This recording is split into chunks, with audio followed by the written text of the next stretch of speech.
The morning air was crisp, carrying the faint scent of freshly cut grass as Jake stepped onto his porch, coffee in hand.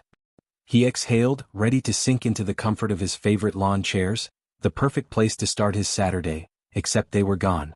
His brow furrowed. He scanned the porch, the yard, even the driveway as if the chairs might have wandered off on their own. His pulse quickened. Did someone steal them? His neighborhood wasn't exactly known for crime, but then again, anything could happen. Movement across the street caught his eye. A familiar figure stood with her arms crossed, lips pressed into a smug line. Karen. HOA president. Dictator in pastel cardigans. Jake's stomach sank. He already knew, but he still walked across the street, jaw tight. Karen, he called, keeping his voice even. You wouldn't happen to know what happened to my chairs, would you? She didn't even pretend to be surprised. In fact, she looked pleased. Oh, those? She tilted her head. They were in violation of HOA regulations. I had them removed. Jake's grip tightened around his coffee mug. Removed? They were on my property. Karen let out a breathy, theatrical sigh, as if she were exhausted by his inability to understand basic rules. The HOA has very clear guidelines about outdoor furniture. Only pre-approved patio sets are allowed. Yours? They were not.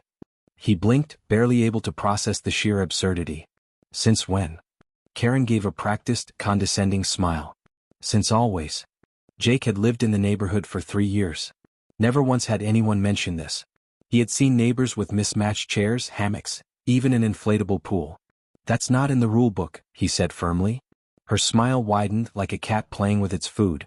HOA rules are subject to interpretation. And I interpret them. He could feel the heat rising in his face. Where are they? Karen's expression didn't flicker. Disposed of. His jaw clenched. You threw out my property? You should be thanking me, she said breezily. I saved you from an HOA fine. That would have been a real shame. A sick, twisting frustration coiled in his chest. This wasn't about rules. This was about power. Karen had always been the kind of person who thrived on control. She didn't just enforce HOA policies, she weaponized them. Jake took a slow breath, forcing himself to stay calm. Then I'll take this up with the board. Karen shrugged. Be my guest. The way she said it made his stomach drop. By the time Jake got in touch with the HOA board, the situation became even more infuriating. Every person he spoke to either dodged the conversation or nervously parroted Karen's words. She said it was a violation, they repeated. So, it was a violation. He pointed out that there was no specific rule against lawn chairs. They fumbled through responses. Well, it could be considered clutter, or we do want to maintain a certain aesthetic. It was clear, no one wanted to cross Karen. The city was no help either. HOA rules were considered private agreements between homeowners and the association. As long as they didn't violate city code, the law wouldn't intervene. Days passed, and every time he saw Karen, she looked amused. She would glance at his porch, now bare, and smirk. She enjoyed this. Jake felt the helpless frustration gnawing at him, but he also knew one thing for sure. Karen wanted him to accept defeat. That wasn't going to happen. Jake sat on his bare porch, the absence of his chairs gnawing at him more than he cared to admit. It wasn't just about the furniture anymore. It was about control, about Karen flexing her petty authority simply because she could. Every time he saw her walking by, scanning the neighborhood like a hawk, that smug satisfaction radiating from her expression, his frustration burned hotter. He needed to do something. At first, he considered fighting the HOA through official channels. Maybe he could gather signatures, appeal to the board, or even consult a lawyer. But the truth was, Karen had the system rigged in her favor. The board was spineless, and legal action would take months, if not years. By then, Karen would have found another way to make his life miserable. No, this wasn't a battle he could win with logic. He needed to play her game, but better. The idea came to him late at night while scrolling through his phone, still stewing over the injustice of it all. His thumb hovered over an article about creative revenge, and suddenly an image formed in his mind, a yard full of something much worse than lawn chairs. Something that would make Karen regret ever messing with him. He grabbed his keys and called his buddy Rick. Rick was the kind of guy who lived for chaos. The moment Jake explained the plan, he was already laughing. Oh man, I know just the place. They drove out to the junkyard on the edge of town, headlights cutting through the darkness. The place was a graveyard of discarded furniture. Old couches, broken recliners, and sun-bleached love seats stacked in haphazard piles. The air smelled of rust and damp upholstery. "This," Rick declared, clapping Jake on the back, "is a gold mine." Jake surveyed the scene, heart pounding with a mix of nerves and exhilaration. They needed something hideous, something undeniably worse than his lawn chairs. If Karen wanted to enforce her ridiculous interpretation of HOA rules, he was going to give her a reason to regret it. After some searching, they hit the jackpot: a massive, floral print couch with sagging cushions and a torn armrest. It looked like it had been plucked straight from the 1980s and left to rot.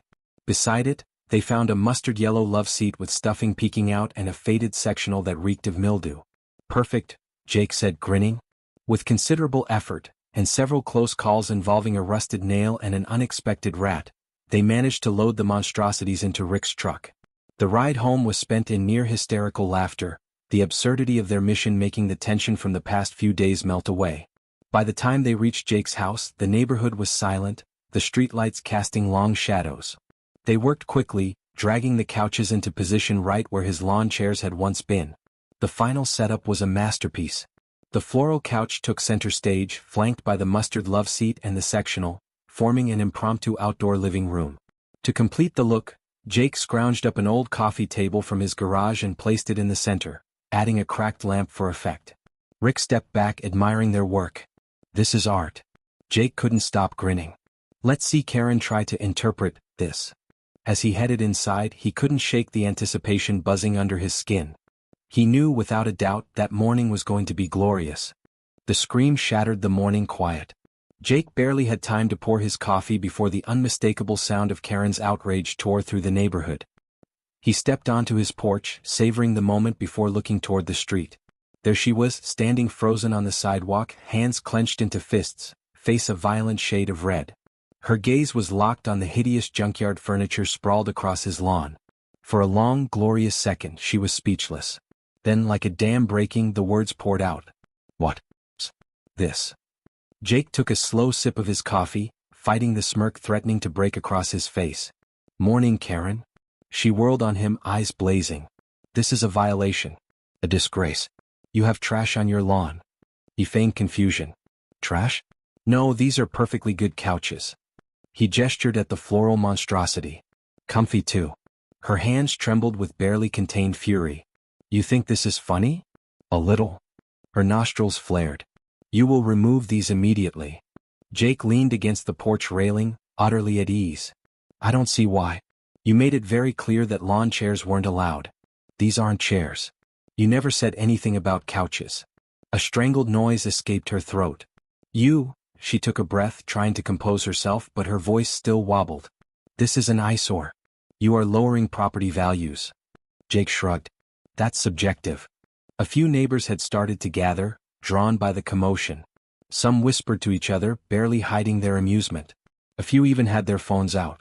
Karen noticed. Her back stiffened, her voice rising. "You're in violation of HOA policy, and I will be fining you." Jake tilted his head. "Which policy exactly?" She blinked. He continued. "I've reviewed the guidelines. There's nothing about couches on lawns. If there was, I'm sure a competent HOA president would have cited it by now." A ripple of stifled laughter moved through the small crowd. Karen's face darkened. "You're being petty," she hissed. "You started it." For a moment she just stared at him, her breath coming fast. Then, in a last-ditch grasp for control, she spun around. "I'm calling an emergency HOA meeting. This mess will be gone today." She stormed off, phone already pressed to her ear. Jake took another sip of coffee, watching her retreat. This was far from over. By noon, the HOA board had assembled in Karen's driveway, their folding chairs arranged in a stiff semicircle like a tribunal preparing for sentencing. Karen stood in front, pacing, a clipboard clutched in her white-knuckled grip. Behind her, a growing number of neighbors gathered, drawn in by the spectacle. Some whispered, others openly smirked. Jake sat calmly on his porch, watching the show unfold. Karen cleared her throat, forcing silence. "We are here to address a blatant violation of HOA policy," she announced, her voice thick with manufactured authority. "This," she gestured wildly at Jake's lawn, "is an eyesore, an embarrassment, and a threat to our neighborhood standards." Jake stood and stretched. "Threat?" he repeated. "That's a little dramatic." Karen ignored him.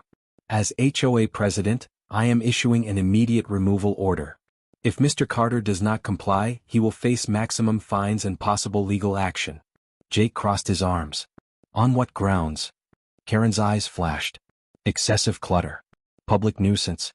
Devaluation of property, *, pick 1 star. Jake shook his head. None of those are in the bylaws. A murmur rippled through the crowd. Karen's grip on her clipboard tightened. The board has discretion in enforcing aesthetic standards. Jake smirked. Discretion? You didn't have discretion when you took my chairs. That was cut and dry, right? Black and white? But now that I found a loophole, suddenly it's about interpretation. A few chuckles broke out. Karen's face twisted in frustration. She turned sharply to the board. We must uphold the rules. It's what keeps this neighborhood respectable. One of the board members, a gray-haired man who had been quiet until now, cleared his throat. Karen, do we actually have any written policy about outdoor couches? Karen turned on him. That's not the point, Robert. Robert sighed. Actually, it is the point. Karen's face twitched. She looked around, realizing the crowd was no longer nodding along. Some board members avoided her gaze. A few neighbors openly whispered to each other. For the first time Jake saw it, the flicker of panic behind her eyes. She turned back to him. Fine. If the HOA rules aren't explicit enough for you, I'll go above them. She pulled out her phone and dialed, her voice carrying over the hushed crowd. Yes, hello? I need to report a case of illegal dumping and property neglect. She glanced at Jake, eyes gleaming. Yes. My neighbor has turned his lawn into a landfill. You might want to send an inspector immediately. A few gasps echoed through the crowd. Even for Karen this was extreme. Jake let out a low whistle. Wow. That's desperate. Karen didn't care. She ended the call with a satisfied snap of her phone case. City code enforcement will be here soon, she declared, triumphant. And they will handle this. Jake just smiled. Let's see what they think. Minutes passed. Karen stood tall, arms crossed, her victory close enough to taste. Jake sat back on his porch, relaxed. The crowd buzzed with anticipation. Then a city vehicle pulled up. A man in a county uniform stepped out, clipboard in hand. He took one look at the scene, raised an eyebrow, and walked toward Jake. Sir, we got a report about an illegal dumping situation? Jake grinned. No dumping here. Just a few couches. Outdoor seating. The inspector glanced at the furniture, nodding slowly. Ah, and you own this property? Sure do. The inspector flipped through his paperwork, scanning city ordinances. Karen stepped forward, breathless with excitement. This is a public nuisance, she said quickly. An absolute disgrace to the neighborhood. It violates several codes, I'm sure of it. The inspector frowned, still reading. Actually, it doesn't. The silence that followed was beautiful. Karen's smile faltered. What? The inspector tapped the paper. City code doesn't regulate furniture on private lawns unless it obstructs sidewalks or poses a health hazard. He gave the couches another glance. These are ugly as hell, but they're not breaking any laws. Jake let out an exaggerated sigh. Well, that's a relief. Karen's mouth opened and closed, her composure cracking. You can't be serious. You have to do something. The inspector shrugged. Not my jurisdiction, ma'am. He turned to Jake. Have a nice day. As he walked back to his truck, the crowd burst into hushed laughter. Someone clapped. Someone else whispered, "Oh my God, she lost." Karen spun to the board. Well, we're still the HO. We can still fine him. Robert rubbed his temples. Karen, let it go. Let it go. Her voice was shrill now, desperation creeping in. He's mocking us. If we don't act, anyone could do this. Our neighborhood will turn into a junkyard. A voice called from the crowd. Honestly, I kinda like it. Feels cozy. Laughter followed. Karen's face contorted. You people don't understand. I keep this neighborhood in order. Without me. Without you, Robert interrupted, his voice firm, things might actually be better. Karen stiffened. Excuse me? Robert looked to the crowd. I've been on the board for 8 years. I've seen a lot of complaints about Karen. About her enforcement tactics. He nodded toward Jake. This is just the latest in a long list of power trips. A murmur of agreement spread. Karen took a shaky step back. Robert sighed. I think it's time for a change. Karen's breath hitched. You can't. Oh, we can. A neighbor held up a clipboard. We've been collecting signatures for a petition to remove you as HOA president. We needed 20% of the neighborhood. We got 35. Karen swayed on her feet. Rick grinned. That's democracy, baby. For the first time in her reign of terror, Karen had no words. Jake stepped forward, savoring the moment. Guess you should have let me keep my lawn chairs. The vote was held the next morning. By noon, Karen was officially out. Jake celebrated with a lawn lounge party. Neighbors gathered, drinks in hand, sinking into the awful junkyard couches. Music played. Someone grilled burgers. And Karen? She stayed inside, blinds drawn, her kingdom reduced to nothing. As Jake leaned back on the floral monstrosity, he smiled. Petty justice had never felt so good.